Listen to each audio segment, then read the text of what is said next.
স্বাধীনতা দিবস উপলক্ষে চাকুলিয়ার বিধায়কের উদ্যোগে এমএলএ কাপ ফুটবল টুর্নামেন্টের সূচনা হলো বৃহস্পতিবার। চাকুলিয়া হাই স্কুল ময়দানে আয়োজিত এই টুর্নামেন্টে মোট 8টি দল অংশ নিয়েছে। টুর্নামেন্টের উদ্বোধনী অনুষ্ঠানে উপস্থিত ছিলেন বিধায়ক মিনহাজুল আরফিন আজাদ, পঞ্চায়েত সমিতির সভাপতি আনোয়ার আলম সহ অন্যান্যরা। এদিন উদ্বোধনী ম্যাচে পরস্পরের মুখোমুখি হয় শাহাপুর বনাম নিজামপুর। শুক্রবার এই টুর্নামেন্টে সেমিফাইনাল এবং ফাইনাল খেলা অনুষ্ঠিত হবে।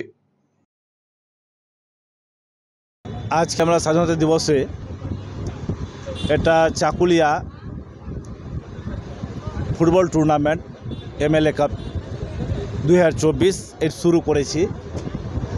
আর এই টুর্নামেন্টটা করার জন্য নাম এমএলএ কাপ আছে ঠিক, কিন্তু আমাদের টিএমসি পার্টি যত আমাদের নেতৃত্ব রয়েছেন সবাই এতে সহায়তা করছেন এবং সকলের উদ্যোগেই এই খেলাটা হচ্ছে।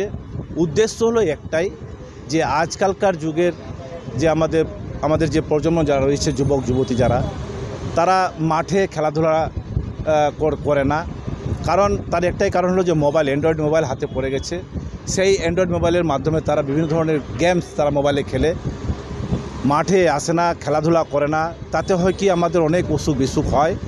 শরীর চর্চা এমন একটা জিনিস যেটা শরীরকে ভালো রাখে, মনকে ভালো রাখে।